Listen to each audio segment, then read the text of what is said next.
Silence में बैठकर हम अपने मन को तैयार करते हैं, मन को स्थित करते हैं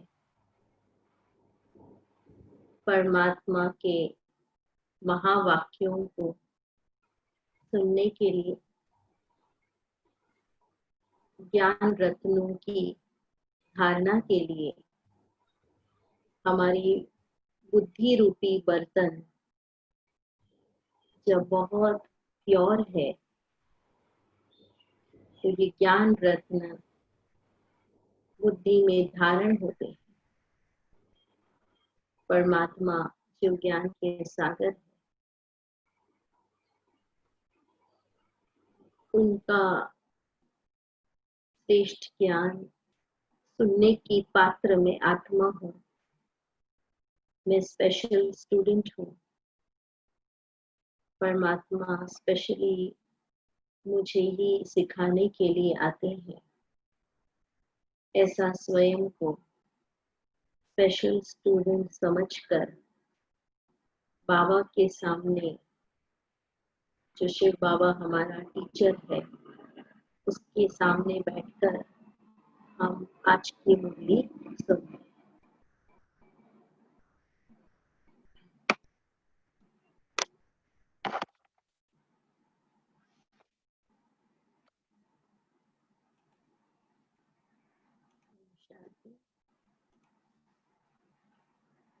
आज बाबा ने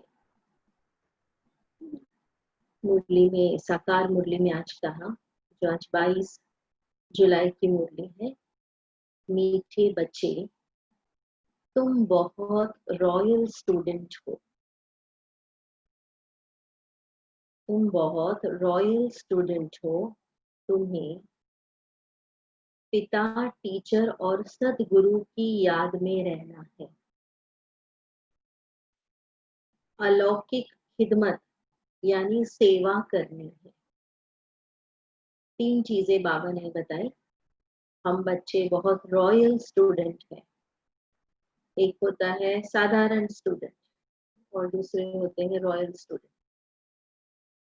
तो बाबा ने कहा तुम बच्चे रॉयल स्टूडेंट हो।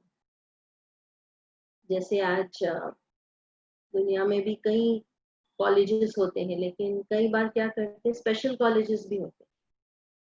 एंड पहले पहले तो जो राजा महाराजाएं होते हैं, उनके बच्चों के लिए, प्रिंस प्रिंसेस के लिए स्पेशल कॉलेजेस होते हैं, जहाँ वो जाकर पढ़ाई पढ़ते हैं।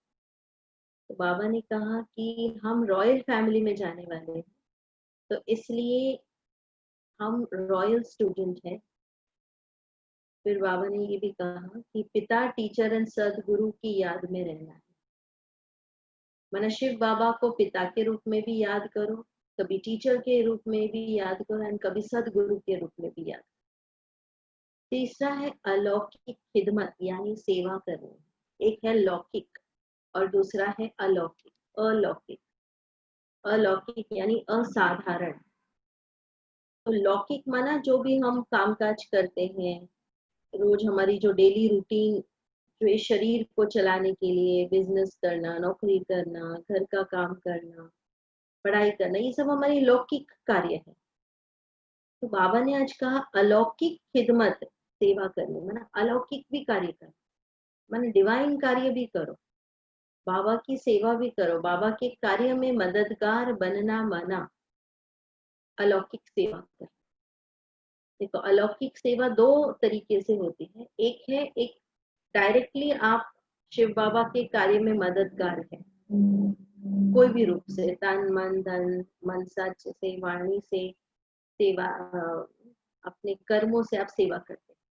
दूसरा है, आप जो भी कार्य कर रहे हैं, अलौकिक कार्य कर रहे हैं, उस कार्य में अगर आप बाबा को याद करते हैं तो आपका साधारण कार्य अलौकिक बन जाए। सिंपल में भी हम सिर्फ सफाई कर रहे हैं, लेकिन वो सफाई का कार्य भी अगर हम बाबा के याद में करते हैं तो वो अलौकिक हो जाता है।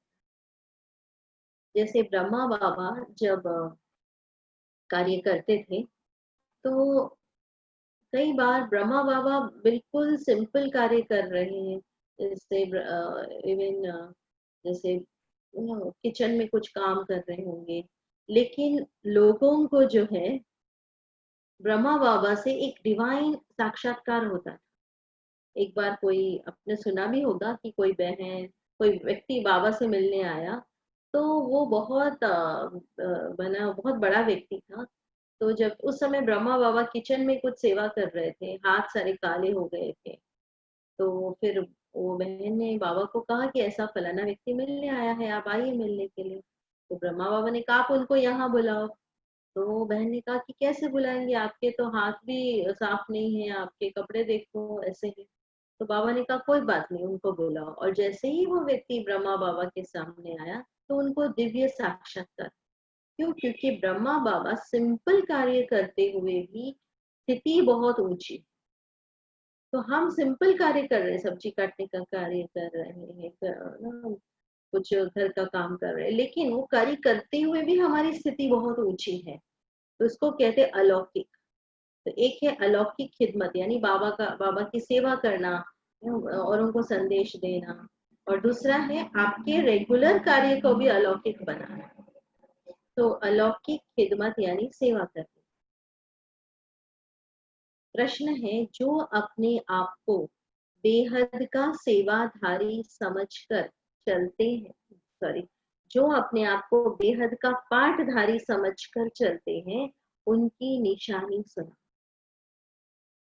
जो अपने आप को बेहद का पाठधारी समझकर चलते हैं, उनकी निशानी सुना। एक है पाठधारी, माना जो एक्टर होते हैं। तो अभी बाबा ने क्या कहा, बेहद का पाठधारी, माना ये ड्रामा अनलिमिटेड है। तो इस अनलिमिटेड ड्रामा में मैं आत्मा बेहद का पाठधारी हूँ। तो उसकी निशानी क्या होगी? जो अपने आप को एक एक्टर समझकर चलता है इस ड्रामा में, कोई बता सकते हैं उनकी निशानी क्या होगी?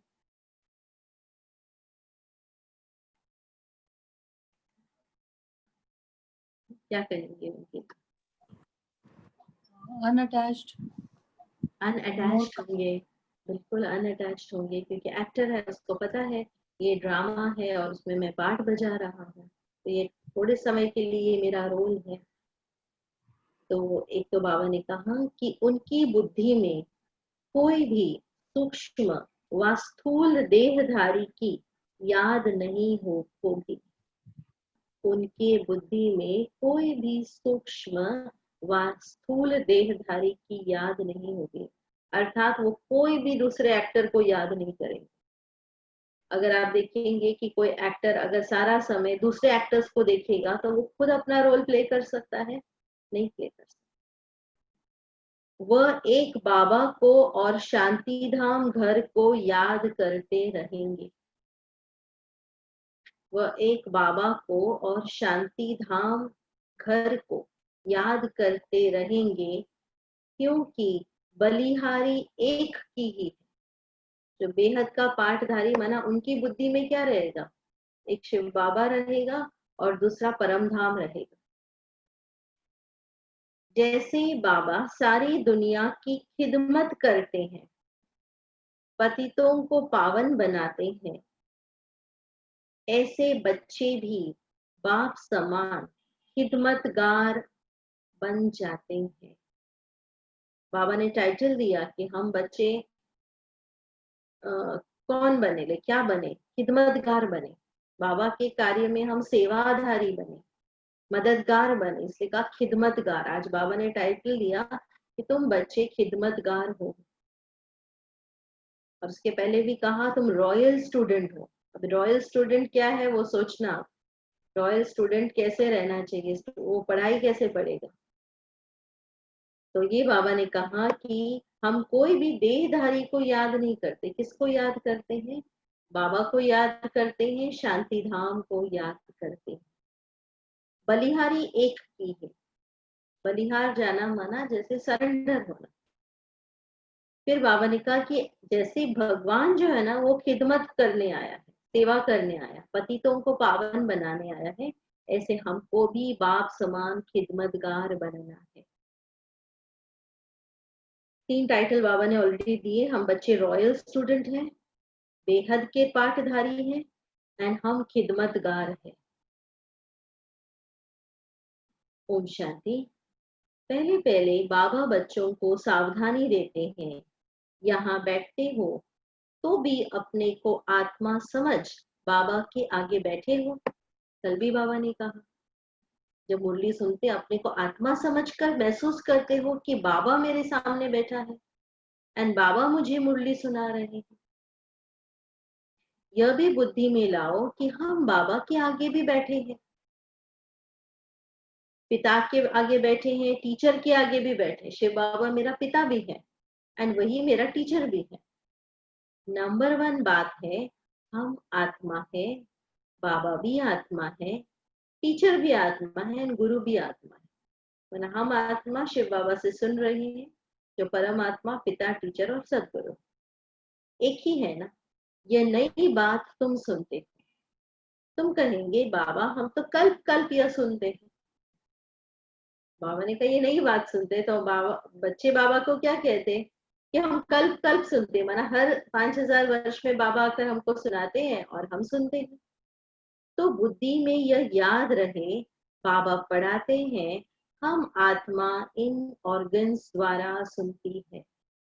ऐसा फील होता है, डिटैचमेंट फील होता है कि मैं आत्मा इन ऑर्गन्स के द्वारा सुन रही हूँ। मैं सुन रही हूँ अलग बात है, लेकिन मैं आत्मा इन कानों के द्वारा सुन रही हूँ, आंखों के द्वारा देख रही हूँ। यह फीलिंग जनरेट होना अपने अंदर कि मैं आत्मा इन ऑर्गन्स द्वारा सुनती हूँ। बीच बीच में कार्य करते समय भी यह संकल्प लाओ कि मैं आत्मा शरीर के द्वारा ये काम कर रही हूँ, आंखों के द्वारा देख रही हूँ, मुख के द्वारा बोल रही हूँ, जैसे कि आप इस बॉडी से अलग है। ये एक इंस्ट्रूमेंट है और आप इसे यूज कर रहे हैं। यह ज्ञान इस समय ही तुम बच्चों को मिलता है, ऊंचे ते ऊंच भगवान द्वारा। कितने भाग्यशाली हैं कि ऊंचे से ऊंचा भगवान हमको पढ़ाते हैं। वह सभी आत्माओं का पिता है जो वर्षा देते हैं। क्या ज्ञान देते हैं? सबकी सदगति करते हैं, यानी घर ले जाते हैं। बाबा के ज्ञान के द्वारा क्या होती है? सदगति होती है। गति माना जैसे एक रफ्तार के लिए भी कहते हैं ना, एक स्पीड के लिए भी कहते हैं गति, एंड ये सदगति बहुत एक हाईएस्ट स्पीड का हो या राइट डायरेक्शन में। एंड दूसरे अर्थ में बाबा ये भी कहते हैं मुक्ति और जीवन मुक्ति। गति माना मुक्ति और सदगति माना जीवन मुक्ति। मुक्ति माना आत्मा जब परम धाम में है, सब देह से भी मुक्त है। और जीवन मुक्ति माना शरीर में रहते हुए भी जैसे शरीर उसको खींचता नहीं है, जैसे सतयुग में आत्मा होती। तो सबकी सदगति करने यानी घर ले जाते हैं। कितने को ले जाएंगे यह सब तुम जानते हो। मच्छरों सदृश्य सभी आत्माओं को जाना है। जैसे मच्छरों का झुंड होता है, मच्छर होते हैं, सब जाते हैं, तो वैसे बाबा कहते सब आत्माएं वापस जाएंगी। ड्रामा जब कंप्लीट होता है सब आत्माएं घर वापस जाएंगी। सतयुग में एक ही धर्म, पवित्रता, सुख, शांति सब रहता है। तो बच्चों को चित्र पर समझाना बहुत सहज है। बच्चे भी नक्शे पर समझ जाते हैं ना कि ये इंग्लैंड है, यह है, फिर याद पड़ता है। जैसे कोई मैप्स के द्वारा समझाते हैं ना, तो जैसे कोर्स के चित्र है, 7 डेज के चित्र है, तो बाबा ने कहा कि अगर आप वो चित्रों को यूज करो तो आपको किसी को ज्ञान समझाना है ना बहुत इजी हो जाएगा। तो वो चित्रों को यूज करो। रचता बाबा घर का बड़ा होता है, वह हद का है, और यह सारे बेहद के घर का पिता है। मतलब सभी सोल्स जितने भी दुनिया में हैं सब आत्माओं के पिता है। तुमको पढ़ाते हैं तो तुम बच्चों को बहुत खुशी रहनी चाहिए। के बाद बाबा ने क्या कहा कि हम बच्चों को बहुत खुशी रहनी चाहिए। खुशी रहनी चाहिए ऐसे भी नहीं कहा, लेकिन बहुत खुशी रहनी चाहिए। तुम स्टूडेंट भी रॉयल हो। जैसे कोई यूनिवर्सिटी में, बहुत बड़ी यूनिवर्सिटी में कोई पढ़ने जाता है तो उसको कितना नशा रहता है। जैसे बाबा ने कहा कि तुम स्टूडेंट भी रॉयल हो, तो रॉयल स्टूडेंट माना क्या? रॉयल स्टूडेंट की निशानी क्या होगी? पढ़ाई कैसे पढ़ेगा वो? रॉयल स्टूडेंट बनना माना उसमें क्या विशेषता होगी? तो हमेशा नशे में रहेगा दीदी पढ़ाई के, पढ़ाई के नशे में रहेगा, engrossed in his studies, हमेशा नंबर 1 आने की कोशिश करेगा कि मैं अच्छे रिजल्ट्स दिखाऊं 100% यस एंड विद डिसिप्लिन, वो यस रॉयल स्टूडेंट्स होंगे। हाँ जी। यस। रॉयल स्टूडेंट जिसको बाबा कहते हैं कि फर्स्ट थिंग उसको पढ़ाई के लिए बहुत लगन होगी, इंटरेस्ट होगा पढ़ने में। कि हम बच्चों को मुरली में पढ़ाई में बहुत इंटरेस्ट होना चाहिए। रॉयल स्टूडेंट माना एकाग्रता से पढ़ाई पढ़ना, अटेंशन, कंप्लीट अटेंशन। हमको तो हम अगर हम 1 घंटा भी मुरली एकाग्रता से सुनते हैं तो एकाग्रता हमारी आदत हो जाती है, क्योंकि हमको हैबिट हो जाती है कि हमको टोटली कॉन्सेंट्रेट करके मुरली सुनना है। एंड फिर कुछ पॉइंट्स जो हमारे ध्यान में है उसको धारण करना। रॉयल स्टूडेंट माना रोज पंक्चुअल है, पढ़ाई में भी पंक्चुअल है, रेगुलर है। ऐसा नहीं कि एक दिन हमने पढ़ाई की फिर 4 दिन पढ़ाई नहीं की, ऐसा नहीं। वो पढ़ा, उनको वो वैल्यू होगी ज्ञान रत्नों की कि परमात्मा के महावाक्य है, तो वो ज्ञान रत्नों को मुझे धारण करने हैं। एंड जो अपने जीवन में अप्लाई करते हैं, जैसे कहा वो डिसिप्लिन अपने जीवन में लाते हैं। बाबा ने कहा ऐसे रॉयल स्टूडेंट बनना है, तो उनको नशा भी रहता है कि भगवान मुझे पढ़ाते हैं। तो बाबा कहते हैं मैं साधारण तन में आता हूँ, प्रजापिता ब्रह्मा भी जरूर यहाँ चाहिए, उन बगैर काम कैसे चल सकता है। शिव बाबा को ज्ञान सुनाने के लिए एक इंस्ट्रूमेंट भी चाहिए, और जरूर बुजुर्ग ही चाहिए, क्योंकि एडॉप्टेड है ना, तो बुजुर्ग चाहिए। बाबा हमेशा कहते हैं कि मैं हमेशा एक ऐसा तन में आता हूँ जो बहुत अनुभवी तन है। तो ऐसे तन में बाबा आते हैं, ब्रह्मा बाबा के तन में आते हैं। तो बच्चों को भी बुद्धि में आना चाहिए कि हम किसके आगे बैठे। अंदर में खुशी भी होनी चाहिए। अपनी खुशी की पैरामीटर्स हम चेक करें, इतनी हमको सारे दिन में खुशी रहती है। आज किसी व्यक्ति ने हमको कॉम्प्लीमेंट दिया, कुछ अच्छा कहा, तो भी हमको बहुत देर तक खुशी रहती है, अरे इसने मुझे ऐसा कॉम्प्लीमेंट दिया, इसने मेरे लिए ऐसा कहा, अच्छी बात कही। तो बाबा हम बच्चों को इतनी अच्छी बातें रोज सुनाते हैं, तो हमको क्यों नहीं खुशी होनी चाहिए। स्टूडेंट कहाँ भी बैठे होंगे उनकी बुद्धि में पिता भी याद आता है, टीचर भी याद पड़ता है। उनका तो पिता अलग है, टीचर अलग है, तुम्हारा तो एक ही पिता, टीचर और गुरु है। तो यह बाबा भी तो स्टूडेंट है, यह बाबा माना ब्रह्मा बाबा भी तो स्टूडेंट है, पढ़ रहे हैं। ब्रह्मा बाबा ने भी, जैसे हमने मुरली सुनी पढ़ाई की, ऐसे ब्रह्मा बाबा ने भी पढ़ाई की है रोज। सिर्फ लोन पर रख दिया हुआ है और कोई फर्क नहीं। हम में और ब्रह्मा बाबा में क्या फर्क है कि ब्रह्मा बाबा ने खुद का शरीर लोन दिया। किसको लोन दिया? शिव बाबा को लोन दिया कि शिव बाबा आकर मेरे द्वारा मुरली सुनाए। लेकिन बाकी पुरुषार्थ तो ब्रह्मा बाबा को भी करना पड़ा। ऐसा नहीं कि ब्रह्मा बाबा का आधार शिव बाबा ने लिया तो ब्रह्मा बाबा संपूर्ण बन गए, नहीं, ब्रह्मा बाबा को भी उतनी तपस्या करनी पड़ी, उतना योग करना पड़ा। बाकी तुम्हारे माफिक ही है, इनकी आत्मा भी यह समझती है जो तुम समझते हो, बलिहारी है ही एक परमात्मा ही इम्पोर्टेंट है, एक वही उसकी ही बलिहारी है। उनको ही प्रभु ईश्वर कहते हैं। यह भी कहते अपने को आत्मा समझ, एक परमात्मा को याद करो, बाकी सब स्थूल व सूक्ष्म देहधारियों को भूल जाओ। मेरी बुद्धि कितने देहधारियों में घूमती है सारे दिन में। तो बाबा ने कहा धीरे धीरे उन सब से बुद्धि का कनेक्शन हटाते जाओ। किस किस को हम याद करते, जिसको याद करते हैं वैसे हमारे मन में फीलिंग भी आती है। जिस व्यक्ति के साथ हमारा रिलेशन अच्छा होगा उसको याद करते ही मन में अच्छी फीलिंग आएगी। इसके साथ नहीं अच्छा है, उसको किसी ने दुख दिया है, परेशान किया, उसको याद करते ही हमारा मन दुखी हो जाएगा। इसीलिए हमारा मन है ना सारा टाइम ऊपर नीचे होता है।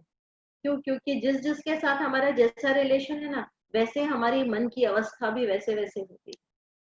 इसलिए जब हम देहधारियों से बुद्धि को हटाकर एक बाबा को याद करेंगे तो बाबा की अवस्था तो स्थिर है। बाबा तो निरंतर मौजों के सागर, खुशियों के सागर, सर्वशक्तिमान है। तो हमारी मन की स्थिति भी ऐसी होती जाएगी। नहीं तो मेरा मन का कनेक्शन व्यक्तियों के साथ होता है, जैसा वो व्यक्ति के मन की स्थिति है ना, मेरी मन की स्थिति भी वैसे बनने लगती।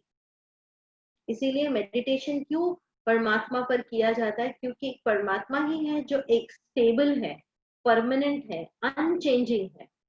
वो चेंज नहीं होता रहता। मनुष्य आत्माएं चेंज होती रहती।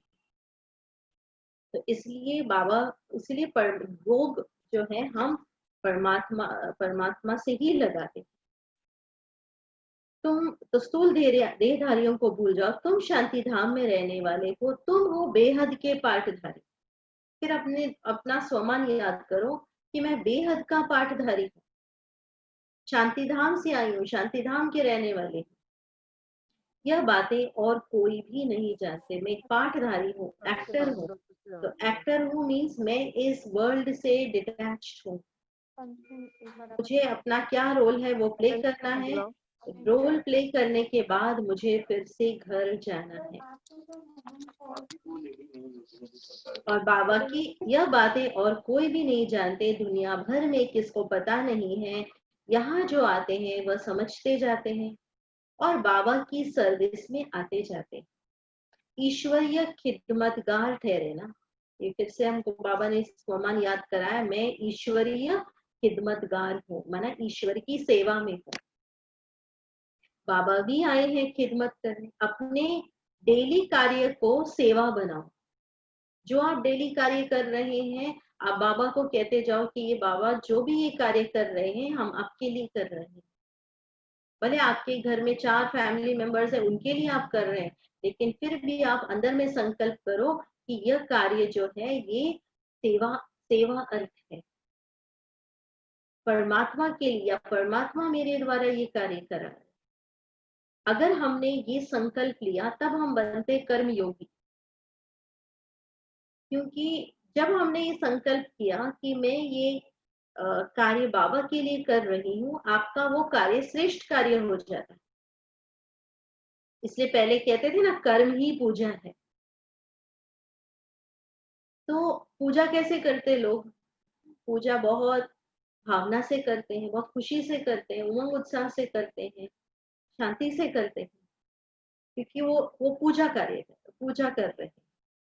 तो यहाँ हमको क्या करना है? कर्म ही पूजा है। तो कर्म को ही ऐसा बनाना है, शांति से करना, उमंग उत्साह से करना, खुशी से करना। लेकिन आज हम कैसे कर्म करते हैं? स्ट्रेस में करते हैं, चिंता में करते हैं, एंजाइटी में करते हैं। इसका रिजल्ट क्या होगा पता नहीं, कैसे होगा, क्या होगा। तो हम कर्मों में क्या डाल रहे हैं? स्ट्रेस डाल रहे हैं, एंजाइटी डाल रहे हैं, टेंशन डाल रहे हैं। तो उसका रिजल्ट भी फिर हमको वैसे ही मिलता है। भोजन बनाना है तो कभी वो चिंता होती है कि सामने वाले को पसंद आया, नहीं पसंद आया। बनाते समय भी वो चिंता, खाने खाने के बाद पता नहीं क्या क्या अच्छा, कुछ अच्छा है बता, बोला भी नहीं। तो माना वो कर्म में हम इतना स्ट्रेस डाल रहे हैं। इसके कर्म को पूजनीय बना, आपका कर्म पूजा करे। इसको बाबा कहते हैं रूहानी कर्म करो, रूहानी सेवा। और दूसरा, बाबा के कार्य में मददगार बनना। बाबा का कार्य क्या है? सोचो, कभी बैठकर आप सोचो परमात्मा का कार्य क्या है। एंड जब मैंने अपने जीवन के कर्मों को उसके कर्मों से अलाइन कर दिया, तो मेरा कर्म ऑटोमेटिकली सेवा में काउंट होता है, जिसको कहते हैं खिदमतगार बनना। तो बाबा आए हैं खिदमत करने, पावन बनाने। राज्य गवाकर फिर जब दुखी होते हैं तो बाबा को बुलाते हैं। जिसने राज्य दिया है उनको ही बुलाएंगे। सतयुग त्रेता युग में 2 युग तक हम उसको बुलाते नहीं हैं, लेकिन जब हम दुखी हो गए तो उसको बुलाते। बच्चे समझते हैं भगवान जिसको सारी दुनिया अल्लाह गॉड पुकारती है, वह यहाँ ड्रामा अनुसार कल्प पहले माफिक आया है। यह है गीता का एपिसोड जिसमें बाबा आकर स्थापना कर रहे। ये बिल्कुल गीता का समय चल रहा है। गाया भी जाता है ब्राह्मण और देवी देवता। क्षत्रिय नहीं कहते, ब्राह्मण देवी देवताए नमः कहते हैं, क्योंकि क्षत्रिय तो फिर भी 2 कला कम हो जाते हैं। सतयुग में कहते हैं देवी देवता, चंद्रवंशी मना सिल्वर एज में कहते क्षत्रिय। स्वर्ग कहा जाता है नई दुनिया। त्रेता को नई दुनिया थोड़े ही कहेंगे, पहले पहले सतयुग में है एकदम नई दुनिया। यह है पुराने ते पुरानी दुनिया। कलयुग माना पुराने ते पुरानी दुनिया, फिर नए ते नई दुनिया आएगी। हम अब उस दुनिया में जाते हैं, तब तो बच्चे कहते हैं हम नर से नारायण बनते हैं। कथा भी है, हम सत्य नारायण की सुनते हैं। प्रिंस बनने की कथा नहीं कहते, सत्य नारायण की कथा है। दुनिया में सत्य नारायण की कथा होती है ना, लोग सुनने जाते, बहुत खुशी से सत्यनारायण की पूजा करते हैं। तो बाबा कहते हैं, बाबा एक्चुअली हमको बता रहे कि कैसे आपको सत्यनारायण बनना है, सत्यनारायण की दुनिया में जाना है। वह नारायण को अलग समझते हैं, परंतु नारायण की कोई जीवन कहानी तो है ही नहीं। शास्त्रों में आपने देखा, नारायण की जीवन कहानी नहीं बताते, उसको सीधा बड़े रूप में ही बताते हैं। क्यों? क्योंकि एक्चुअली उनका जो नारायण बनने से पहले उनका जीवन क्या था, श्री कृष्ण। जब श्री कृष्ण जो है राजगद्दी पर बैठते हैं, तब उनको टाइटल मिलता है नारायण। ज्ञान की बातें तो बहुत है, इसलिए 7 रोज दिए जाते हैं। ये 7 रोज भट्टी में रहना पड़े। जैसे 7 डेज कोर्स करते हैं ना, उसको बाबा ने कहा 7 रोज भट्टी में रहना पड़े। परंतु ऐसे भी नहीं यहाँ भट्टी में रहना है। भट्टी होती है जहाँ कच्ची ईंट को पक्का बनाते हैं। तो बाबा ने कहा कि मेडिटेशन, कलेक्टिव मेडिटेशन होता है ना, उसको भी भट्टी कहते हैं। तो जब हम इस प्रकार का कलेक्टिवली कोई कार्य करते हैं ना, उसमें बहुत शक्ति होती है। कलेक्टिव मेडिटेशन करते हैं, कलेक्टिव क्लास करते हैं। तो मधुबन में भी जाते हैं, तो बाबा ने कहा वहां भट्टी है, लेकिन वहां रहना नहीं है, थोड़े दिन के लिए जाके वापस आते हैं। ऐसा नहीं कि वहां परमानेंट जाकर रहना है। ऐसे तो फिर भट्टी का बहाना करके बहुत ढेर आएंगे। पढ़ाई तो सवेरे और शाम को ही होती है। हम मुरली कब पढ़ते हैं, सवेरे पढ़ते हैं या शाम को पढ़ते हैं। दोपहर में तो वायुमंडल ठीक नहीं होता है, दोपहर में तो पढ़ने जाएंगे तो कई बार नींद भी आती है। इससे बाबा ने कहा मुरली सवेरे पढ़ो या शाम को पढ़ो, जब माइंड बहुत फ्रेश रहता है। रात्रि को भी 10 से 12 का टाइम बिल्कुल खराब टाइम है। यहाँ तुम बच्चों को भी मेहनत करनी है, याद में रहे सतो प्रधान बनने की। मुझे अपनी आत्मा को सतो प्रधान बनाना है, यही मेहनत मुझे करनी है। वहां तो सारा दिन काम धंधे में रहते हैं।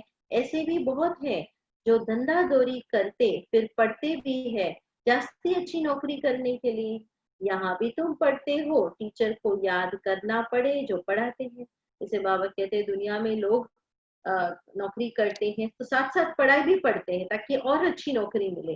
तो बाबा ने कहा तुमको भी ये सब कार्य करते हुए, ऐसा नहीं कि जब हमारा ये लाइफ की ड्यूटीज खत्म हो जाएगी, जब हम रिटायर हो जाएंगे, तब जाकर हम ये पढ़ाई पढ़ेंगे। बाबा ने कहा नहीं, आपको ये पढ़ाई जो है, आपके जो लौकिक कार्य है वो करते हुए साथ साथ आपको ये पढ़ाई पढ़नी है।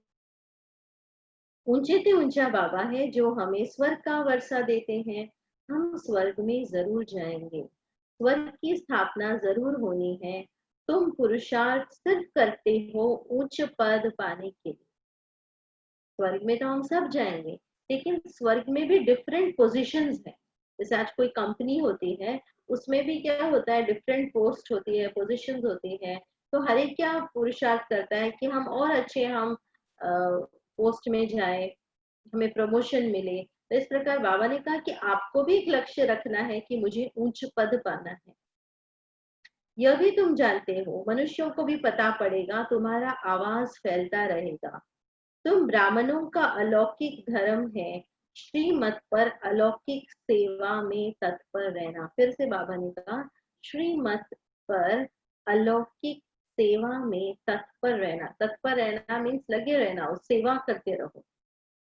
यह भी मनुष्यों को पता पड़ जाएगा। तुम ब्राह्मण धर्म वाले ही ऐसा कर्म करते हो, तो ऐसे कर्म में लग जाना चाहिए, इसमें ही बिजी रहना है। बाबा भी बिजी रहते हैं ना, बिजी रहना बहुत अच्छा है। क्यों? क्योंकि कहते हैं ना, जैसे आइडल माइंड डेविल्स वर्कशॉप। तो अगर हम बिजी नहीं रखेंगे तो हमें माया कोई ना कोई तरीके से जरूर अटैक करेगी। इसलिए अपने मन और तन दोनों को बिजी रखना बहुत जरूरी है। शिव बाबा भी कहते हैं मैं भी बहुत बिजी रहता हूँ, तो इसी प्रकार हम बच्चों को भी बिजी रहना है।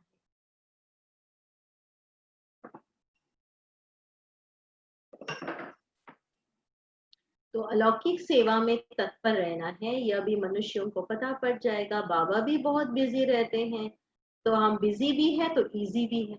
बाबा ये भी कहते हैं आप बिजी रहो, सेवा जरूर करो, लेकिन अंदर से अपनी अवस्था को इजी रखो। ऐसा बिजी नहीं है, बिजी है बहुत ज्यादा स्ट्रेस में, ऐसी बात नहीं है। माना अपने आप को फ्री नहीं रखो कि माया आ सके। तुम राजधानी स्थापन कर रहे हो, वह तो पंचायत मिलकर सिर्फ पालना करती रहती है। यहाँ तुम गुप्त वेश में क्या कर रहे हो? तुम हो incognito unknown warriors, non violence. जैसे महाभारत में बताते हैं कि वो युद्ध का मैदान बताते हैं, तो इसी प्रकार बाबा ने कहा कि तुम बच्चे जो है अननोन वॉरियर्स हो। और हमारी लड़ाई किसके साथ है? हमारी ही कमी कमजोरियों के साथ है। अब जैसे कोई लड़ाई के मैदान में जाते तो कैसे जाते? ऐसे बिना शस्त्रों के जाते? पूरे अस्त्र शस्त्र लेकर मैदान में जाते हैं। तो वैसे मुरली सुनना या योग करना माना स्वयं के पास सारे अस्त्र शस्त्र रखना। अब हमारे अस्त्र शस्त्र कौन से हैं? क्योंकि हम तो नॉन वायलेंट आर्मी है, तो हमारे अस्त्र शस्त्र हैं परखने की शक्ति, निर्णय लेने की शक्ति, समेटने की शक्ति, एकाग्रता की शक्ति, सहन करने की शक्ति, शांति की शक्ति, सहन करना, स्नेह की शक्ति, ये सब हमारे अस्त्र शस्त्र हैं। तो हमारे पास रोज ये अस्त्र शस्त्र होने चाहिए, क्योंकि हम वॉरियर्स हैं। माया कोई भी रूप में कभी भी हमको अटैक करती है। तो क्या हम अपने आप को सारे शस्त्रों के से सुसज्जित होकर रहते हैं? हम Vinita Ben, can you repeat the अस्त्र शस्त्र? अस्त्र शस्त्र माना जो हमारे पावर्स हैं। कौन से पावर्स हैं हमारे पास? आप देखेंगे देवियों को दिखाते, इतने हैंड्स दिखाते हैं, इतने सारे अलंकार दिखाते हैं। तो वो शस्त्र हमारे कौन से हैं? वो है परखने की शक्ति, power of decision making, power of analysing, power of tolerance, power of concentration, power of love, power of peace. तो ये चीजें हम अपने अंदर धारण करना, ये है हमारी आत्मा के अस्त्र शस्त्र। अस्त्र शस्त्र माना जो लड़ाई में जाते तो वेपन्स होते हैं ना, तो ये आत्मा के ये वेपन्स हैं, जिसके द्वारा वो अपने आप को प्रोटेक्ट कर सकती है, वो सेफ रह सकती है। तो बाबा ने कहा कि तुम बच्चे नॉन वायलेंट हो, तुम अननोन वॉरियर्स हो। इनका अर्थ भी कोई समझते नहीं है कि कैसे हम वॉरियर्स हैं। आप देखो हमारी रोज लड़ाई होती है, हमारे अंदर में भी एक लड़ाई चलती है। आप देखेंगे हमारे अंदर पॉजिटिव और नेगेटिव की भी लड़ाई चलती है। इसलिए पूछते हैं ना कि अगर पॉजिटिव एंड नेगेटिव, दो if two bulls are fighting, one is positive and one is negative, then who will win? Who will win? जिसको आप फीड करते हो। अगर आपने जिस बुल को आपने फीड किया है वही जीतेगा। अगर मैंने नेगेटिव चीजों को फीड किया है अपनी लाइफ में, वो शक्तिशाली बनता जाएगा। अगर मैंने पॉजिटिविटी को फीड किया है तो पॉजिटिविटी शक्तिशाली बनेगी मेरे अंदर। तो तो ये अंदर एक लड़ाई चलती है एंड मेरी पॉजिटिव पावर को मुझे बढ़ाना है। फिर बाबा ने कहा तुम हो डबल अहिंसक सेना। सेना देखो कभी डबल अहिंसक होती है, लेकिन बाबा ने कहा तुम बच्चे डबल अहिंसक, नॉन वायलेंट हो। तुम डबल अहिंसक हो। बड़ी हिंसा तो यह 5 विकारों की होती है। तो बाबा ने कहा कि तुमको बनना है निर्विकारी। यह ज्ञान समझने के लिए बड़ी विशाल बुद्धि चाहिए। बड़े बड़े इम्तिहान पढ़ने वालों की विशाल बुद्धि होती है। हमारी बुद्धि ब्रॉड माइंडेड हो, छोटी बुद्धि वाली नहीं हो। जिसका जो है ना ब्रॉड माइंडेड होता है, लाइफ में हमेशा एक ब्रॉड एस्पेक्ट देखो, एक एंगल से नहीं देखो चीजों को, 2-3 एंगल से देखो, आगे सोच के फिर कार्य करो। नहीं मैं ऐसी सोचती हूँ, मैं ऐसा ही फील करती हूँ, नहीं, 2-3 और एस्पेक्ट्स भी हो सकते हैं। इसीलिए ब्रॉड माइंडेड बनना बहुत जरूरी है। संकुचित बुद्धि नहीं, लेकिन विशाल बुद्धि। तुम श्रीमत पर अपना राज्य स्थापन करते हो। मनुष्य, अभी तुम बच्चे जानते हो बहिष्ठ के मालिक बन रहे हैं, तो तुम बच्चों को कितना नशा रहना चाहिए और ऊंच ख्यालात होने चाहिए। रॉयल स्टूडेंट माना जिसके ख्यालात ऊंचे हैं, ब्रॉड माइंडेड माना जिसके ख्यालात ऊंचे हैं। तुम बाहर के कोई भी सुख को नहीं चाहते हो, इस समय तुमको बिल्कुल सिंपल रहना है। इसलिए कहते हैं simple living, high thinking. Simple जीवन और उच्च विचार। इसलिए थिंकिंग हमारी बहुत हाई हो। सिंप्लिसिटी, कल भी बाबा ने कहा ना, सिंप्लिसिटी जो है वो ब्यूटी है आत्मा की। तो जितना हम मन को भी सिंपल रखना, मन को भी बहुत कॉम्प्लिकेटेड नहीं रखना। कभी कभी क्या होता है, छोटी छोटी बातों को हम बहुत कॉम्प्लिकेटेड करते हैं, बहुत ज्यादा सोच के, उल्टा सुल्टा सोच के वही सिंपल बात को हमने कॉम्प्लिकेट कर दिया। अभी तुम ससुर घर जा रहे, यह है पियर घर। ससुर घर बाबा ने सतयुग को कहा, गोल्डन एज को कहा, और ये है पियर घर। यहाँ तुम्हें डबल पिताएं मिले हैं, एक निराकार ऊंच से ऊंच और दूसरा है साकार, माना ब्रह्मा बाबा भी हमारा पिता है, शिव बाबा भी हमारा पिता है। अभी तुम ससुर घर विष्णुपुरी में जाते हो। उनको कृष्णपुरी नहीं कहेंगे, विष्णुपुरी अर्थात लक्ष्मी नारायण की पुरी। तुम्हारा है राजयोग, तो जरूर नर से नारायण बनेंगे। तुम बच्चे हो सच्चे सच्चे खुदाई खिदमतगार। फिर से आज बाबा ने कहा, कितनी बार बाबा ने कहा, ये मेरा स्वमान हम याद रखें कि मैं खुदाई खिदमतगार हूँ। बाबा सच्चा खुदाई खिदमतगार उसे कहते हैं। अब बाबा की डेफिनेशन बताओ कि बाबा ने खुदाई खिदमतगार किसको कहा, किसको कहा होगा? खुदाई खिदमतगार जो खुदा की सेवा में है, उसका डेफिनेशन क्या है आज के हिसाब से? देखो बाबा की एक ही टाइटल के बहुत सारे डेफिनेशंस होते हैं, तो आज बाबा ने क्या कहा होगा? खुदाई खिदमतगार माना कौन?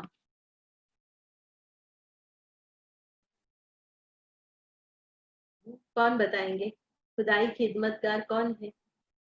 जो बेहद की सेवा, हम बच्चे हम हैं बच्चे जो हैं, खुदा के खिदमतगार हैं। बेहद की सेवा, हम बेहद सेवा की में, सेवा में है। हाँ जी। तो आज बाबा ने कहा कि बाबा सच्चा खुदाई खिदमतगार उसे कहते हैं जो कम से कम 8 घंटा आत्म अभिमानी रहने का पुरुषार्थ करते हैं। कितने घंटे? 8 आवर्स। बाबा कहते 24 आवर्स में 8 घंटा आप रेस्ट करो, 8 घंटा जो भी आपका लौकिक कार्य है वो करो, लेकिन 8 घंटा जो है वो मेरी सेवा में लगाओ। माना याद करो, बाबा को याद करना, सेवा करना। ऐसा कोई कर्म बंधन न रहे तब खिदमतगार बन सकते हो और कर्मातीत अवस्था हो सकती। बाबा ने कहा ना 8 आवर्स वो गवर्नमेंट की सेवा करो और 8 आवर्स गॉडली गवर्नमेंट की सेवा। नर से नारायण बनना है तो कर्मातीत अवस्था जरूर चाहिए। कर्म बंधन होगा तो फिर सजा खानी पड़ेगी। बच्चे खुद समझते हैं याद की मेहनत बड़ी कड़ी है। याद योग करने में कितनी मेहनत लगती है, क्यों? क्योंकि हम याद करने बैठते हैं, 2 मिनट हमारा मेडिटेशन होता है, फिर पता नहीं कहाँ कहाँ बुद्धि चली जाती है, यहाँ वहां दुनिया में घूम के आती है। इसलिए कहा कि ये याद करने के लिए भी ना हमको अटेंशन में बैठना है। जब हम बाबा को याद करने के लिए भी बैठे हैं, हमको एक अवेयरनेस एंड अटेंशन के साथ बैठना है कि हम बाबा की याद में बैठे हैं।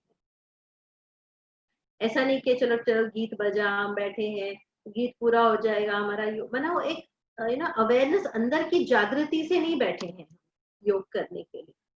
तो बाबा ने कहा कि कर्मातीत बनना माना हमारे कर्म बंधन भी समाप्त हो जाते हैं। युक्ति बहुत सहज है, सिर्फ बाबा को याद करो। भारत का प्राचीन योग मशहूर है, योग के लिए ही नॉलेज है जो बाबा आकर सिखलाते। कृष्ण को फिर स्वदर्शन चक्र दे दिया है। वास्तव में इस समय तुम्हारे पास है स्वदर्शन चक्र। बाबा ने कहा कि स्वदर्शन करना, सुदर्शन चक्र माना एक है सुदर्शन माना अच्छा देखना, और दूसरा है स्वदर्शन माना स्वयं को देखना। तो ये चक्र हमारे पास है, तो ये है स्वदर्शन चक्र दे दिया है। कोई में भी बुद्धि न जाए, लाइन क्लियर चाहिए। इंपॉर्टेंट पॉइंट, मेरी बुद्धि कहीं पर भी नहीं जाए, मेरी बुद्धि की लाइन क्लियर हो। मेरी बुद्धि की लाइन क्लियर होगी तो बाबा जो कहना चाहता है हमें वो टचिंग होगी। हमारा सिक्स सेंस वर्क करेगा कि हाँ ऐसा मुझे करना चाहिए, क्योंकि वो लाइन में कोई डिस्टरबेंस नहीं है। जैसे फोन की लाइन भी होती है तो कनेक्शन, सामने वाले से आप बात नहीं कर सकते हो अगर डिस्टरबेंस बहुत है, मजा ही नहीं आता। तो ऐसे ही बाबा से हमारी बुद्धि की लाइन बहुत क्लियर चाहिए, तो बाबा हमसे करवाएगा, बाबा हमें टचिंग देगा। जैसे कि बाबा हमारे थ्रू वो कार्य करेगा ना, आप कहेंगे कि पता नहीं मेरी तो इतनी कैपेसिटी भी नहीं थी, लेकिन पता नहीं बाबा ने कैसे कर दिया, कैसे ये कार्य हो गया। तो ये बाबा की शक्ति आपके द्वारा काम करेगी। जैसे कई बार हम सोल कॉन्शियस रहते ही नहीं है, तो एक ऐसे कार्टून ऐसा एक आया था कि परमात्मा जो है ना फोन लगा रहे हैं, और वो परमात्मा कहते हेलो आत्मा। तो वो व्यक्ति उठाता है, और जब परमात्मा कहते हैं हेलो आत्मा, तो वो कहता है रॉन्ग नंबर, क्योंकि वो हम आत्मा है, वो हमको स्मृति नहीं है। तो इसलिए अगर परमात्मा हेलो आत्मा कहेंगे तो हम क्या कहते हैं, रॉन्ग नंबर माना, क्योंकि मैं देह अभिमान में इतनी हूँ तो आत्मा की मुझे स्मृति नहीं है। तो फिर है बुद्धि की लाइन क्लियर चाहिए। दुनिया को भूल अपने को आत्मा समझ और बाबा को याद करना है, तभी पाप नाश होंगे। योग करते समय मुझे दुनिया की कोई भी चीजों को, लोगों को, परिस्थितियों को याद करने की जरूरत ही नहीं है। इसीलिए भूलना बहुत अच्छी बात है। दुनिया में कहते हैं याद करो, लेकिन बाबा की स्टडी क्या है, अननेसेसरी जो चीजें कचरा है वो सब बुद्धि में रखो ही नहीं, उसको भूलते ही जाओ। तो सबको भूल बाबा को याद करो तो पाप नाश होंगे। बाबा कहते पहले पहले तुम अशरीरी आए थे। कैसे आए थे? अशरीरी, बॉडीलेस। फिर तुमको जाना भी अशरीरी है, बॉडीलेस। ये बॉडी लेकर ही नहीं जाने वाले हैं। कितनी भी सुंदर बॉडी हो, कितनी भी अच्छी बॉडी हो, लेकिन लेके ही नहीं जाने वाले। तो इसीलिए अशरीरी आए थे, अशरीरी जाना है। तुम ऑलराउंडर हो। क्यों बाबा ने कहा ऑलराउंडर? क्योंकि हम सत्युग से लेकर लास्ट तक पार्ट बजाते हैं। हमारा role from the beginning till the end है, इसलिए हमारा ऑलराउंड पार्ट है। वो होते हैं हद के एक्टर्स और तुम है बेहद के एक्टर्स। एक दादी जी ना, गुलजार दादी जी, उनकी लौकिक माता जी थी, इसमें उन्होंने अभी शरीर छोड़ा। तो उनका नाम था ऑलराउंडर दादी। तो बाबा ने उनको टाइटल दिया था ऑलराउंडर दादी, क्योंकि वो सब प्रकार की सेवा करती थी। हर प्रकार की जो भी काम करना है सब ऑलराउंड सेवा करती थी, तो इसलिए बाबा ने उनको टाइटल दिया था ऑलराउंडर दादी। तो वो होते हद के एक्टर्स और तुम है बेहद के एक्टर्स। इस बेहद के नाटक में फिर छोटे छोटे नाटक भी अनेक चलते रहते हैं। तुम्हारा धर्म बहुत सुख देने वाला है। ये देवी देवता धर्म बाबा कहते हैं बहुत सुख देने वाला धर्म है। उनका जब समय आएगा तब वो आएंगे, नंबरवार जैसे जैसे आए हैं वह आते रहेंगे। हम और धर्म का क्या वर्णन करेंगे, तुमको तो सिर्फ एक बाबा को याद करना है। चित्र आदि यह सब भूलकर एक बाबा को याद। वास्तव में हमारे सामने कोई चित्र की भी जरूरत नहीं है बाबा को याद करने।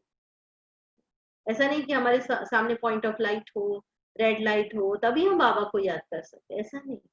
ऐसे ही हम बाबा को याद कर सकते, कहीं पर भी याद कर सकते। तो बाबा ने कहा कि कहीं पर भी याद करना, क्योंकि ये एक अंदर का अभ्यास है। एक व्यक्ति जैसे एक साधु जो है ना योग में उसके जो डिसाइपल्स थे तो वो सब भी बैठे थे, वो प्रवचन कर रहा था, पेड़ के नीचे बैठे थे। तो वहां पर एक शेर आया अचानक, तो सारे जो उसके डिसाइपल्स थे वो सब यहाँ वहां भाग गए डर के मारे। तो वो साधु तो वहीं बैठा रहा, वो नहीं उठा। तो फिर वो शेर आया लेकिन उसने कुछ भी वो साधु को किया नहीं और वो चला गया। थोड़ी देर बाद वो सब जो उसके स्टूडेंट्स थे वो सब वापस आए, शिष्य सारे आ गए वापस। और फिर उन्होंने भी पूछा, अरे ये शेर आया, हम सब यहाँ वहां भाग गए, हम इतने डर गए, आप तो गए ही नहीं, आपको डर नहीं लगा, आप क्यों नहीं भागे? तो साधु ने कहा कि मैं भी जरूर भाग गया, जैसे आप भागे मैं भी भागा। तो कहा वो आप तो भागे नहीं, आप तो उधर ही बैठे थे। तो उन्होंने कहा कि आप सभी जो है बाहर भाग गए, लेकिन मैंने क्या किया, मैं अंदर भाग गया, मैं अंदर भागा, अंदर चला गया। तो मेडिटेशन माना अंदर की ओर जाना। ये भी एक रिट्रीट है लेकिन वो अंदर की ओर रिट्रीट। तो जब अंदर में हम रिट्रीट करते हैं तो हमको उसमें शक्ति मिलती है, बाहर की परिस्थितियों के इन्फ्लुएंस से हम परे चले जाते हैं। तो ये अंदर की रिट्रीट कर। तो फिर बाबा ने कहा कि बाबा आते हैं तो वो भला ज्ञान कैसे सुनाएंगे? ज्ञान सुनाने के लिए शरीर भी चाहिए क्या? प्रेरणा से या कोई लाउड स्पीकर रखेंगे जो तुम सुनेंगे? परमात्मा परम धाम में बैठ के प्रेरणा देंगे, लाउड स्पीकर स्टार्ट होगा और हम ज्ञान सुनेंगे? ऐसे तो नहीं होता है। प्रेरणा से तो कुछ भी नहीं होता है। ऐसे ही नहीं कि शंकर तो प्रेरित है, यह सब ड्रामा में पहले ही नून है, विनाश तो होना है। जैसे तुम आत्माएं शरीर द्वारा पाठ बजाती हो, वैसे परमात्मा भी तुम बच्चों से बात करते हैं, उनका पाठ ही दिव्य अलौकिक है। पतितों को पावन बनाने वाले हैं। कहते हैं मेरा पाठ सबसे न्यारा है, कल पहले जो आए होंगे वह आते रहेंगे, जो कुछ भी पास्ट हुआ ड्रामा, इसमें जरा भी फर्क नहीं। फिर पुरुषार्थ का ख्याल रखना है। ऐसे नहीं ड्रामा अनुसार हमारा कम पुरुषार्थ चलता है, फिर तो पद भी बहुत कम पड़ेगा। पुरुषार्थ तो तेज करना चाहिए। ऐसा नहीं कि जो मेरे भाग्य में है मुझे मिल जाएगा, मेरे डेस्टिनी में है मुझे मिल जाएगा, ऐसा नहीं। पुरुषार्थ तो हमको करना है। हम पुरुषार्थ करेंगे वो हमारा डेस्टिनी बनेगा। ऐसा नहीं डेस्टिनी में होगा तो हम पुरुषार्थ करेंगे, ये बिल्कुल रॉन्ग है। ड्रामा पर छोड़ नहीं देना है, ड्रामा में मेरा पार्ट होगा तो कर लेंगे, ऐसा नहीं। अपने चार्ट को देखते रहो। कल भी आप लोगों को दिया ना चार्ट, तो बाबा ने क्या कहा, अपनी चार्ट को देखते रहो, बढ़ाते रहो। चार्ट को एवरीडे इम्प्रूव करो। आज मेरा चार्ट इतना है, कल इससे अच्छा होना चाहिए। नोट रखो, हमारा चार्ट बढ़ता जाता है, कम तो नहीं होता है। बहुत खबरदारी चाहिए। इसलिए कंपटीशन खुद से करो, दूसरों से नहीं। मैं आज इतनी हूँ, नेक्स्ट डे और अच्छा होना चाहिए। अपने आप से कंपटीशन, अपने को बेटर वर्जन बनाओ। यहाँ तुम्हारा है ब्राह्मणों का संग, बाहर में सभी का है कुसंग, इसलिए कुसंग में नहीं जाना है। कुसंग में क्या होता है, बुद्धि चेंज होती है, बुद्धि भ्रष्ट हो जाती है। इसलिए रॉन्ग कंपनी में हमको नहीं जाना है। वह सभी उल्टा ही सुनाते हैं। अब बाबा तुमको कुसंग से निकालते हैं, गलत कंपनी से बाबा हमको निकालते हैं। मनुष्यों ने कुसंग में आकर अपना रहन सहन, अपनी पहरवाइज आदि सब बदल दी, देश वेश ही बदल दिया है। कलयुग में आते आते हमारी लिविंग स्टाइल सब कुछ चेंज हो गया है। यह भी जैसे अपने धर्म की इंसल्ट है। देखो कैसे कैसे बाल आदि बनाते हैं, इतना धन खर्च करते हैं। फिर बाबा ने कहा कि तुम हमको बहुत सिंपल रहना है। इसको कहा जाता है अति देह अभिमान। वह फिर कभी ज्ञान कैसे उठाए? तो बाबा कहते बिल्कुल सिंपल बनो। ऊंची साड़ी पहनने से देह अभिमान आता है, मीन्स बहुत, यहाँ बाबा का कहने का भाव है कि बहुत कॉस्टली चीज अगर हम यूज करते हैं ना तो हमारी बुद्धि उसी में रहती है। फिर कभी थोड़ा सा भी कुछ हो जाएगा, हमको डर लगे, पता नहीं मेरा ये गुम हो गया, क्या हो गया। तो इस प्रकार की बहुत चिंता होती है। देह अभिमान तोड़ने के लिए सब हल्का कर देना है, बिल्कुल सिंपल बनो।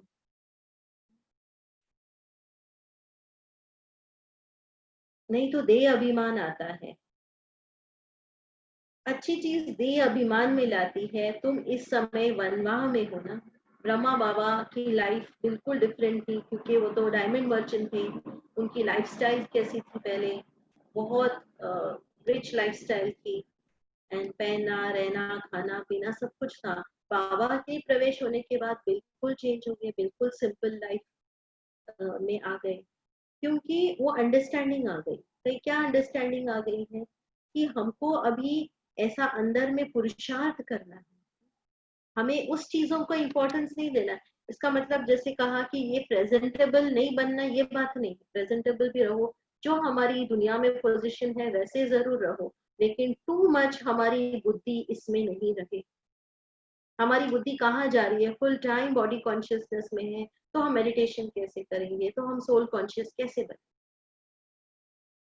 तुम इस समय वनवाह में हो, तो हर चीज से मोह हटाना है। मेरा किस किस में मोह जाता है, किस किस में बुद्धि जाती है। बहुत साधारण रहना है।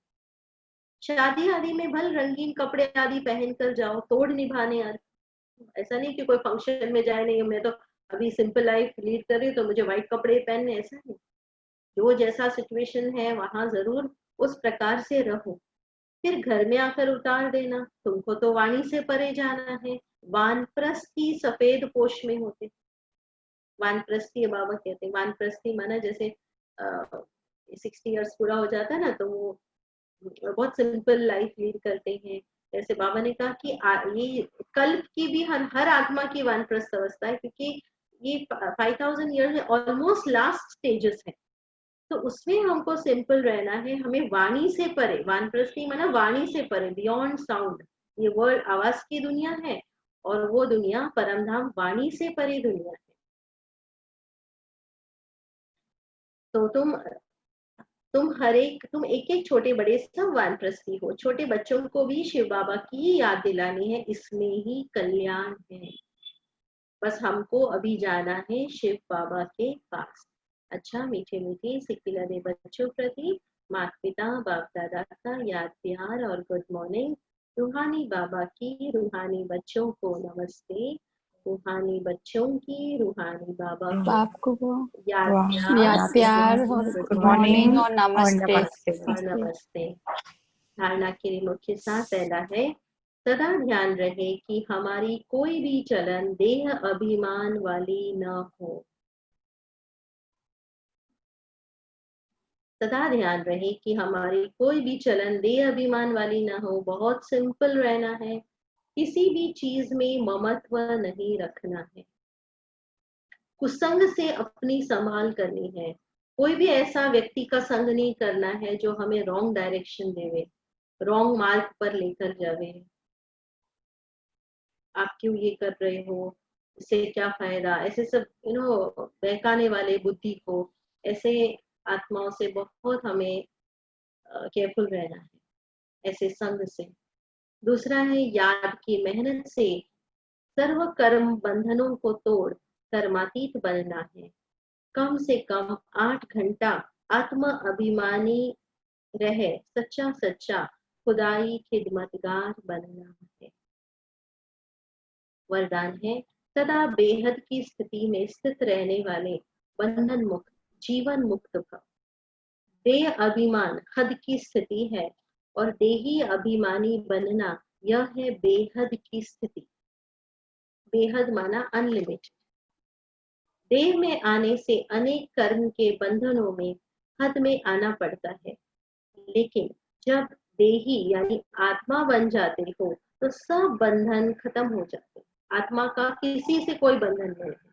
आत्मा समझेंगे तो आत्मा बिल्कुल फ्री होगी, सब बॉन्डेज से फ्री होगी। जैसे कहा जाता है बंधन मुक्त ही जीवन मुक्त है, ऐसे जो बेहद की स्थिति में स्थित रहते हैं वह दुनिया के वायुमंडल, वाइब्रेशन, तमोगुणी वृत्तियां, माया के वार, इन सब से मुक्त हो जाते। बाबा ने कहा जितना आप सोल कॉन्शियस होते हो उतना आप सब इन्फ्लुएंस से फ्री हो जाते। कौन कौन से इन्फ्लुएंस से फ्री होते? वायुमंडल, एनवायरनमेंट से, दूसरों के गलत वाइब्रेशन से आप फ्री हो जाते। दूसरों की गलत एटीट्यूड, माया, इन सब से आप मुक्त हो जाते हैं। कब आप मुक्त होंगे? जब आप सोल कॉन्शियस बनेंगे। आपको ये चीजें इन्फ्लुएंस नहीं करेगी। दूसरे आपके लिए क्या सोचते हैं, दूसरे आपके लिए क्या फील करते हैं, आप किस एनवायरनमेंट में हो, लोगों के आपके प्रति एटीट्यूड क्या है, एटमॉस्फेयर क्या है दुनिया में, ये सब चीजें आपको इफेक्ट नहीं करेगी। कब इफेक्ट नहीं करेगी? जब आप सोल कॉन्शियस रहेंगे, बेहद की स्थिति में रहेंगे। इसको कहा जाता है जीवन मुक्त स्थिति, जिसका अनुभव संगम युग पर ही करना है। कोई और टाइम नहीं आएगा आपको यह अनुभव करने के लिए। यही समय है जब आपको अनुभव करना है कि ऐसे वातावरण में भी मैं बेहद में हूँ। जैसे मैं एक आत्मा एक्टर इस स्टेज पर पार्ट बजा रही हूँ, मुझे अपना रोल प्ले करना है एंड मुझे वापस जाना है। बाकी ये दुनिया में क्या हो रहा है, ये सब चीजें मुझे इफेक्ट नहीं कर रही हैं। स्लोगन है निश्चय बुद्धि की निशानी। निश्चय बुद्धि माना कंप्लीट फेथ जिसको है, उसकी निशानी क्या है? निश्चित विजयी। उसको विजय निश्चित है ही। क्यों? क्योंकि उसको इतना फेथ है। और निश्चिंत माना चिंता नहीं है, केयर फ्री है वो। उसके पास व्यर्थ आ नहीं सकता, वेस्ट तो बातें आ ही नहीं सकती है उसके पास। इसलिए बाबा ने कहा निश्चय बुद्धि बनना है। निश्चय बुद्धि जो होगा वो विजयी होगा, और निश्चित विजयी होगा और निश्चिंत रहेगा।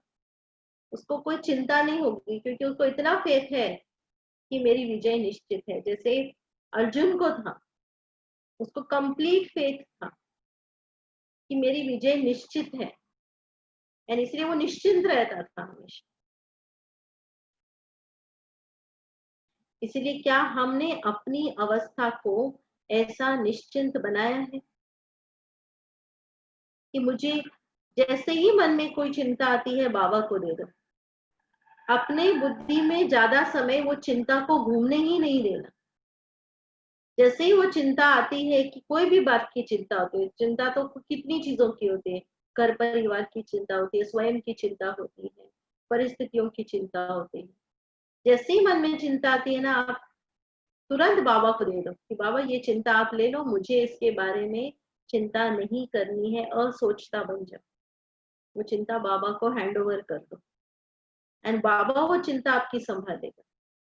तो आप निश्चिंत हो जाएंगे, आप केयरफ्री हो जाएंगे। आपके सिर से जैसे एक बोझ जैसे उतर गया, ऐसा आपको फील होगा। तो बाबा जो है आपके लिए चिंता, या तो आप चिंता करो या तो बाबा चिंता करे। दोनों का टाइम वेस्ट नहीं होगा, दोनों को टाइम वेस्ट नहीं करना है। बाबा ने कहा है कि या तो आप चिंता करो या तो मैं चिंता करूंगा। वो चॉइस हमारी है कि किसको चिंता करनी। लेकिन बाबा क्या कहते, कई बच्चों को चिंता करने की इतनी आदत हो जाती है कि बाबा कहते हैं कि आप मुझे चिंता दे दो, तो भी वो देने को तैयार नहीं होते। उनको वो चिंता जो है ना अपने सिर पर लेकर, जैसे टोकरी होती है ना चिंता की, वो चिंता की टोकरी लेकर घूमने की आदत होती है, तो वो देते नहीं है बाबा। बाबा कहते मैं तुम्हारे सिर पर ताज रखता हूँ, लेकिन आप क्या करते हो? चिंता की टोकरी लेकर घूमते। तो हम अपने जीवन को निश्चिंत जीवन बनाए, क्योंकि हमें बाबा मिला है। तो बाबा कहते मुझे यूज करो। पर अगर हम चिंता कर रहे हैं, माना हम बाबा को यूज ही नहीं कर रहे हैं, तो क्या फायदा बाबा को अपने जीवन में? हम इतना योग कर रहे हैं, मुरली सुन रहे हैं, और हम बाबा को यूज भी नहीं कर रहे हैं। तो बाबा की पावर्स को यूज करो, बाबा के संग को यूज करो। इसलिए अपने जीवन को निश्चिंत बनाओ, क्योंकि चिंता करने में बहुत एनर्जी, बहुत हमारी हेल्थ खराब हो जाती है, हमारी मन की स्थिति खराब हो जाती है। वो चिंता कहाँ चली जाती है। चिंता करते करते इतने नेगेटिव थॉट्स आते हैं, डिप्रेसिव थॉट्स आते हैं। इसलिए उसी समय उसको स्टॉप करो एंड वो बाबा को आप देखो। तो बाबा ने कहा जो निश्चिंत है उनके पास व्यर्थ आ नहीं सकता, वेस्ट थॉट्स आएगा ही नहीं। तो आज बाबा ने हम बच्चों को क्या कहा? खुदाई खिदमतगार कहा, बेहद के सेवाधारी कहा। तो उसी आधार पर हम अभी बाबा को याद करेंगे। दीदी आपसे एक बात पूछ लूं। हाँ जी पूछिए। जैसे अभी आपने कहा कि चिंता हैंडओवर हम करते तो हैं पर वो फुल्ली हो नहीं पाती है, जैसे बोलते हैं, पर वो संस्कार बन गया है ना एक्चुअली। यस यस बोझ उठाने की आदत हो गई है, क्योंकि हमको लगता है, इसलिए ना इससे कहावत है, worry is like rocking chair, it will keep you busy but it will take you nowhere. माना जी वरी क्या है, रॉकिंग चेयर की तरह आप बिजी रहेंगे, वही वही मन में चलता ही रहेगा वही, लेकिन आपको कुछ भी एक सोल्यूशन नहीं मिलेगा। अब हमको ये ज्ञान मिला है तो उस समय ही हमें वो बात को फुल स्टॉप लगाना है। 2 बार फुल स्टॉप लगाएंगे, मे बी 10 टाइम्स हम चिंता करेंगे, 11 टाइम हमको याद रहेगा कि नहीं, मुझे अभी उसको फुल स्टॉप लगाना है। फिर वापस वो संस्कार के कारण वापस आती है। तो इसके लिए हमें अंदर की एक अवेयरनेस भी चाहिए, मैं क्या कर रही हूँ, क्या मैं ऊंचे ऊंचे ख्यालात कर रही हूँ। आज भी बाबा ने कहा ना कि ऊंचे विचार करो, तो क्या ये श्रीमत है, चिंता करना मुझे अलाउड है, ये बाबा की श्रीमत है कि मैं चिंता करूं। बाबा ने चिंता के लिए क्या कहा है, वो ही अपने आप से पूछो। ज्ञान हम क्यों सुनते हैं, ताकि हम अप्लाई करें उसको अपने लाइफ में। तो अपने आप से ये क्वेश्चन करो कि क्या ये चिंता करने से मुझे कोई फायदा है, मुझे कोई सोल्यूशन मिलने वाला है, क्या मुझे इसका कोई रिजल्ट मिलने वाला है, तो भले करो। अगर मुझे रिजल्ट मिलने वाला है तो भले करो, लेकिन मुझे पता है कि ये चिंता करने से मैं कहीं पर भी नहीं, मुझे सोल्यूशन मिलेगा, तो अपने आप को ही ज्ञान के आधार पर उसका परिवर्तन करो। एंड थोड़ा अटेंशन हम देंगे, बार बार हमको चिंता में करने की आदत है, उसके बजाय श्रेष्ठ चिंतन करो। चिंता को चिंतन से रिप्लेस करो। कौन सा चिंतन? पॉजिटिव चिंतन। जितना आप पॉजिटिव चिंतन में रहोगे उतना आप वेस्ट थॉट से फ्री हो जाओगे, फालतू ख्यालात आएंगे ही नहीं। जी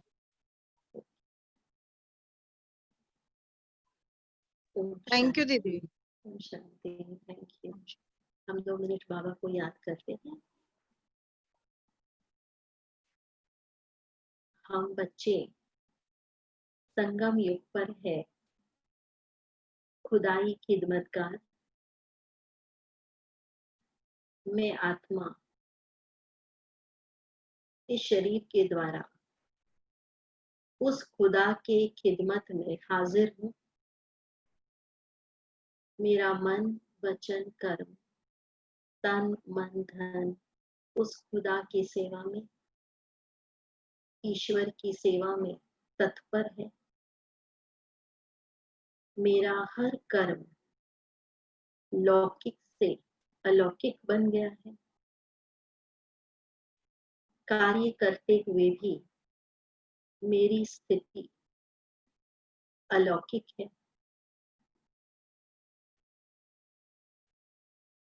मेरा हर कर्म कर्म योग की स्टेज पर है, जिससे मैं कर्म बंधन मुक्त कर्मातीत अवस्था तक पहुंचती हूँ।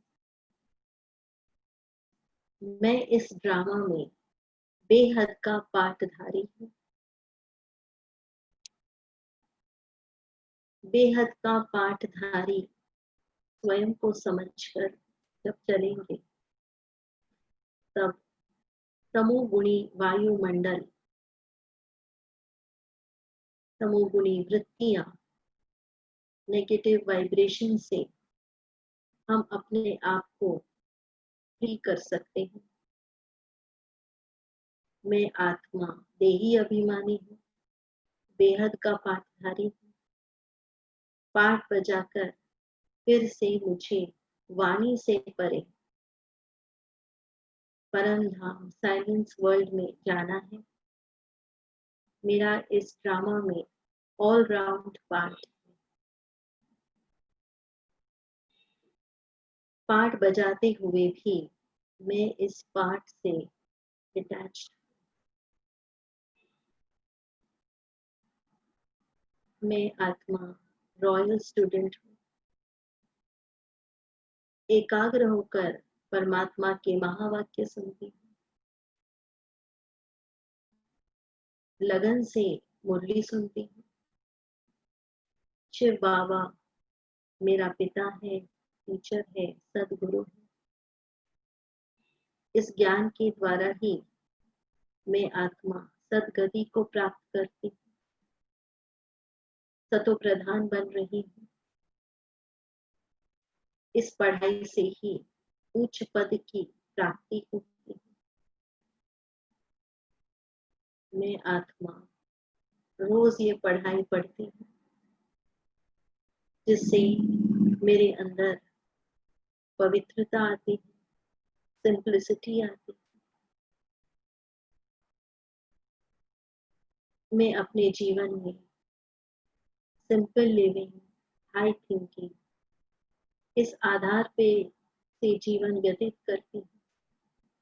मेरे ख्याल हमेशा ही ऊंचे ख्यालात, लो लेवल थॉट्स, चिंता वाले ख्यालात नहीं।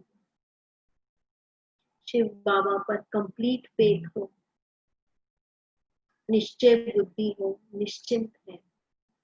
मैं निश्चय बुद्धि हूँ। हर कार्य करते हुए मुझे कोई भी बात की फिक्र नहीं है, चिंता नहीं है। मेरी विजय निश्चित है। शिव बाबा ने मेरे सिर पर सफलता का वरदान यह हाथ रखा है। वरदानी हाथ परमात्मा के मेरे मस्तक पर सदैव है, इसलिए विजय निश्चित है। अपनी बुद्धि की लाइन बहुत क्लियर हम रखें, बाबा की टचिंग हमें मिले और बाबा की शक्तियों को हम अपने जीवन में यूज करते हैं। ओम शांति।